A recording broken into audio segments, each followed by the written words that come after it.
Assalamualaikum warahmatullahi wabarakatuh.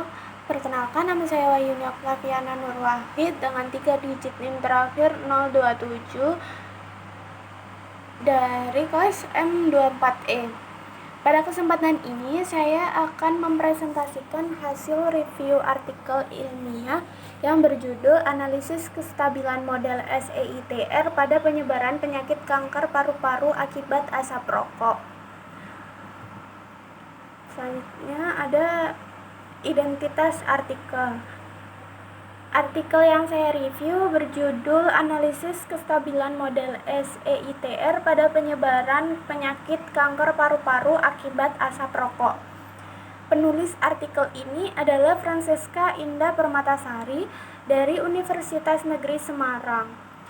Artikel ini diterbitkan pada Jurnal Mat Unesa volume 13 nomor 1 tahun 2025. Topik penelitian ini berada pada bidang pemodelan matematika dengan fokus pada pemodelan penyebaran kanker paru-paru akibat kebiasaan merokok atau akibat asap rokok menggunakan model SEITR dan simulasi numerik dengan berbantuan software Maple 18. Selanjutnya, kompartemen model SEITR. Yang pertama, susceptible atau yang menyatakan individu rentan menjadi perokok. Yang kompartemen kedua ada E atau expose menyatakan perokok ringan. Kompartemen yang ketiga ada infect menyatakan perokok berat. Dan kompartemen keempat itu menyatakan perokok berat yang sudah terinfeksi kanker paru-paru, jadi IK. Lalu kompartemen kelima ada treatment atau pengobatan. Dan kompartemen yang terakhir yaitu recovered atau sembuh atau individu yang berhenti merokok. Nah, untuk sistem bersamaan diferensial model SEITR ini ada 6 juga pastinya. DS per DT. DS per DT itu untuk yang kompartemen rentan ini, yaitu B min beta dikali ST dikali IT dikurangi mu ST. Nah, itu B sendiri merupakan laju kelahiran alami yang dikurangi oleh laju individu rentan menjadi perokok ringan dikali ST dan IT dikurangi mu ST. Mu sendiri, mu ini merupakan laju kematian alami, dan untuk mu K ini laju kematian akibat kanker paru-paru. Selanjutnya ada DE per DT, ini untuk kompartemen E, yaitu beta dikali ST dikali IT, beta ST IT dikurangi K plus mu plus gamma dikali ET.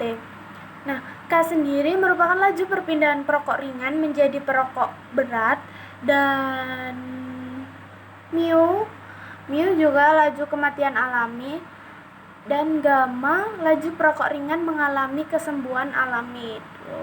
Karena perokok ringan masih bisa sembuh alami atau berhenti merokok. Selanjutnya ada DI per DT sama dengan K dikali ET dikurangi C plus mu dikali IT. Nah, C sendiri merupakan laju individu perokok berat terinfeksi kanker paru-paru. Nah, untuk DIK per DT sama dengan CIT dikurangi alfa plus mu K dikali IKT. Nah, mu K tadi merupakan menurunkan laju kematian karena kanker paru-paru. Lalu untuk dt per dt sama dengan alfa IKT dikurangi delta plus mu k dikali t.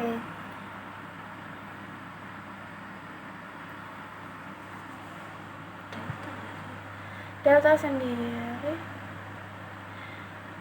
adalah peluang individu perokok berat terinfeksi kanker paru-paru sembuh dengan pengobatan. Selanjutnya ada verifikasi perhitungan. Yang pertama pada titik kesetimbangan.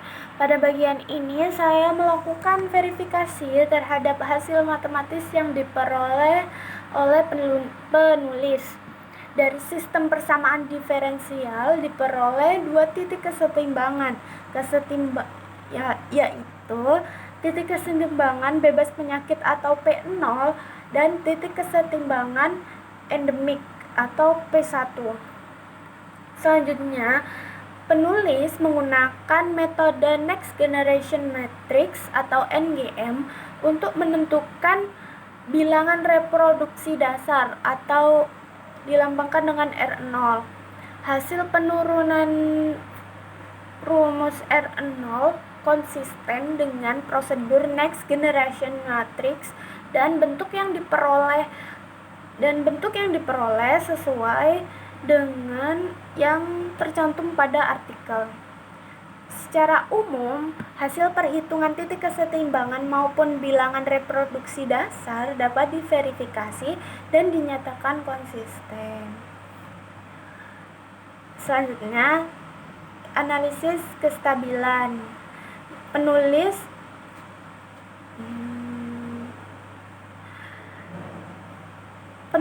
menggunakan matriks Jacobian dan kriteria Routh-Hurwitz atau polinom derajat 3 untuk menentukan nilai eigen. Hasil analisis menunjukkan bahwa apabila nilai R0 kurang dari 1, maka titik kesetimbangan bebas penyakit bersifat stabil asimptotik lokal. Dan sebaliknya, apabila nilai R0 lebih dari 1 dan syarat Routh-Hurwitz terpenuhi, maka titik kesetimbangan endemik bersifat stabil asimptotik lokal. Berdasarkan pengecekan yang telah dilakukan, langkah analisis kestabilan yang digunakan penulis sudah konsisten dengan teori yang berlaku. Selanjutnya, analisis grafik simulasi. Nah, yang pertama pada variasi parameter beta. Grafik simulasi ini dilakukan untuk melihat pengaruh perubahan beberapa parameter terhadap dinamika populasi. Nah, yang pertama ini pada variasi parameter beta. Nah, pada tabel ini dapat kita lihat variasi parameter beta atau laju individu rentan menjadi perokok ringan. Terlihat bahwa semakin besar nilai beta, semakin besar nilai beta, maka nilai R0 juga semakin meningkat. Akibatnya, jumlah individu rentan menurun lebih cepat dan populasi yang terpapar maupun terinfeksi menjadi lebih besar. Selanjutnya, pada variasi gamma atau laju kesembuhan alami perokok ringan.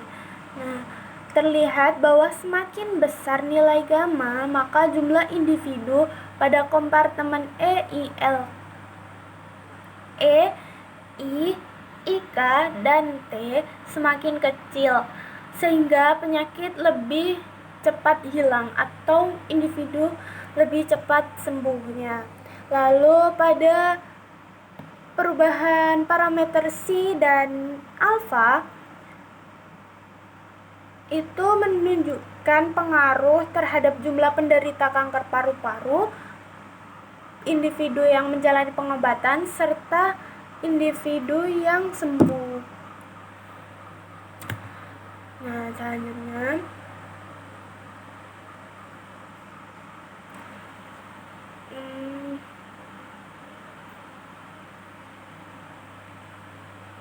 kekuatan artikel.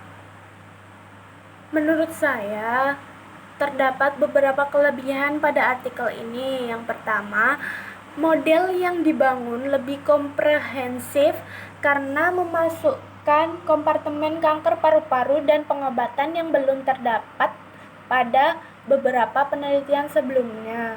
Yang kedua, analisis matematika yang runtut. Penulis melakukan analisis matematis secara sistematis mulai dari pembentukan model, penentuan titik keseimbangan, perhitungan R0 hingga analisis kestabilan yang sangat lengkap dan konsisten.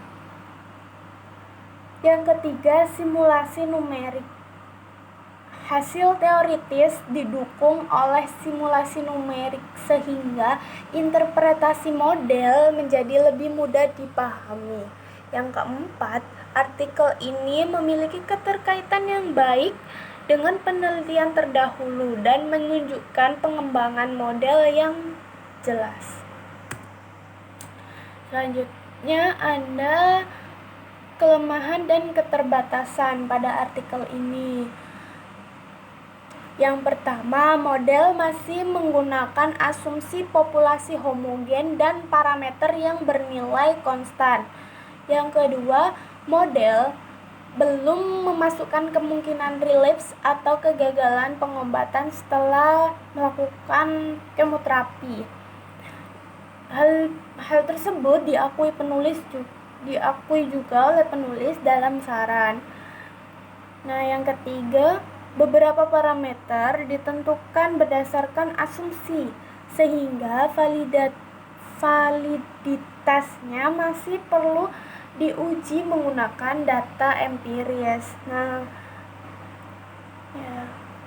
keempat, perokok pasif belum dimasukkan ke dalam model. Faktor tersebut cukup relevan dalam kasus kanker paru-paru. Lalu yang terakhir, penelitian ini juga belum melakukan analisis sensitivitas formal terhadap parameter-parameter model. Di sini ada perbandingan artikel ini dengan penelitian sebelumnya.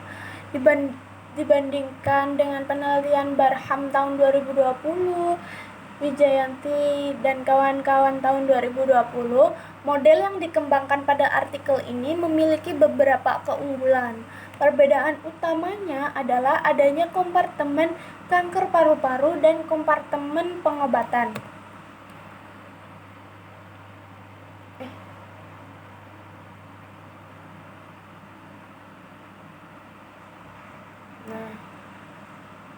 Selain itu, analisis kestabilan dilakukan secara lebih rinci menggunakan kriteria Routh-Hurwitz. Dengan demikian, model yang diusulkan penulis mampu memberikan representasi yang lebih lengkap terhadap proses perkembangan penyakit. Nah, selanjutnya saran pengembangan. Ada 5 saran pengembangan. Yang pertama, kompartemen relapse. Nah, menambahkan kompartemen relapse atau kemungkinan kambuh setelah pengobatan atau juga kegagalan pengobatan. Yang kedua, memasukkan kelompok perokok pasif agar model lebih realistis. Yang ketiga, melakukan analisis sensitivitas untuk mengetahui parameter yang paling berpengaruh terhadap nilai R0. Yang keempat, melakukan kalibrasi parameter menggunakan data real dari Indonesia.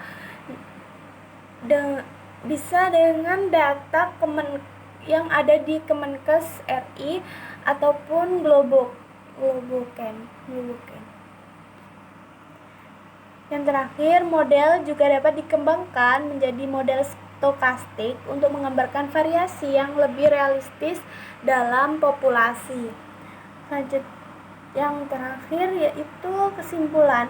Artikel ini berhasil mengembangkan model SEITR yang mampu menggambarkan dinamika penyebaran kanker paru-paru akibat asap rokok, serta menunjukkan pengaruh parameter terhadap kestabilan sistem.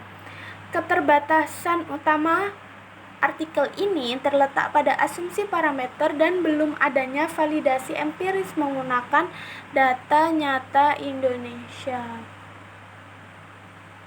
Simulasi numerik yang diberikan juga sesuai dengan hasil teoritis yang diperoleh. Artikel ini juga memberikan kontribusi yang baik dalam pengembangan pemodelan matematika di bidang epidemiologi.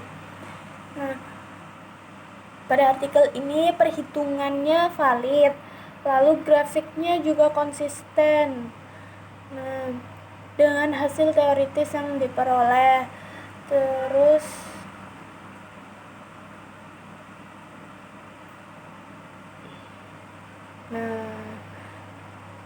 sudah. Demikian presentasi yang dapat saya sampaikan. Terima kasih atas perhatiannya. Wassalamualaikum warahmatullahi wabarakatuh.